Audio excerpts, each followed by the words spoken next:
और चलिए अब बात कर लेते हैं भारत की। आइए आंकड़ों के जरिए देखते हैं कि भारत से कितने पर्यटक, कितने टूरिस्ट हर साल मालदीव्स जाते हैं, यात्रा करते हैं। तो बिग वॉल के माध्यम से ये जानकारी हम आपके सामने रखने जा रहे हैं। भारतीय टूरिस्ट और मालदीव, उनके जाने के आंकड़े क्या कहते हैं। साल उधर और पर्यटकों की संख्या इधर। 2018 की बात करें 90,474, अगले साल 2019 आंकड़ा बढ़ता है 1,80,000 और 2020 में 63,000। कोरोना की वजह से ये आंकड़े कम हुए। तो मालदीव में सबसे अधिक टूरिस्ट भारत से ही जाते हैं समीर, बड़ी संख्या भारत से जाने वाले टूरिस्टों की। बिल्कुल। और 2021 में देखिए रवि, ये आंकड़ा कहां पहुंच गया, 2,91,000 तक। 2022 में बढ़ ये 2,41,000 था और 2023 में 13 दिसंबर तक के जो आंकड़े थे 1,94,000 तक का था। और 2023 का जो मौजूदा आंकड़ा है वो साफ तौर पर यह बता रहा है कि दुनिया में किसी भी देश से ज्यादा भारतीय टूरिस्ट पहुंचे हैं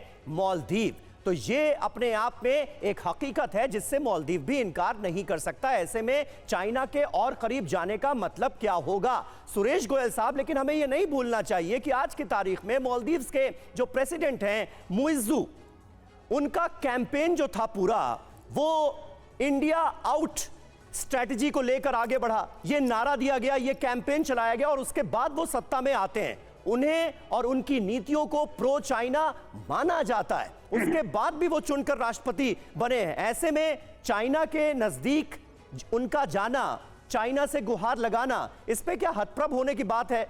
इसमें कोई सरप्राइज एलिमेंट आपको दिखता है क्या, या फिर ये तो होना ही था, ये माना जाए? देखिए, मुइज्जू के बारे में हम लोग पहले से जानते हैं कि वो प्रो चाइना रहे हैं जी। अहमद यासीन के जो उनके क्लोज है, उनके प्लेटफॉर्म पर आए हैं। तो इसके बारे में तो हैरानी करने की कोई बात नहीं है कि वो मुइज्जू का ये एटीट्यूड है anti India and pro China. लेकिन एक चीज, मैं 2-3 चीजें कहना चाहूंगा।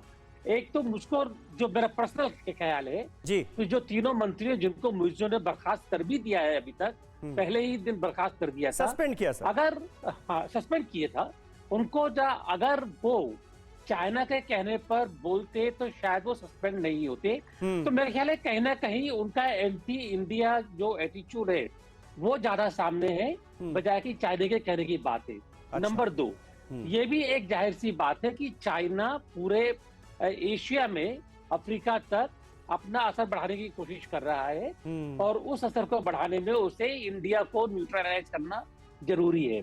तो जो भी हमारे इंडिया के दोस्त हैं, इवन नेबरहुड फर्स्ट में, चाहे वो बांग्लादेश हो या नेपाल हो या फिर भूटान हो या कहीं भी हो, वो सब जगह अपना असर फैलाने की कोशिश कर रहा है और मालदीव भी उसी का हिस्सा है, एक है ये। लेकिन मालदीव को समझना होगा कि वो ये चीन वर्सेस पाकिस्तान इंडिया के खेल में कहीं उसका खुद का नुकसान ना हो जाए। बाकी ये लोग देख रहे हैं कि नेपाल में क्या हुआ, श्रीलंका में क्या हुआ, बांग्लादेश जानता है अच्छी तरह से, और इसीलिए वो उस खेल से दूर है। अब बिल्कुल बिल्कुल सही आपने कहा गोयल साहब। और इस बीच अपने दर्शकों को यहां पर बता दें कि बायकॉट के बाद मालदीव पर बड़ा असर पड़ा है। मालदीव जाने वाले भारतीय पर्यटकों की संख्या में कमी आई है। मालदीव ने पर्यटकों का डेटा जारी किया है, पिछले साल की तुलना में कम हुए हैं पर्यटक। ये बड़ी बात सामने आई है मौजूदा विवाद के सामने आने के बाद।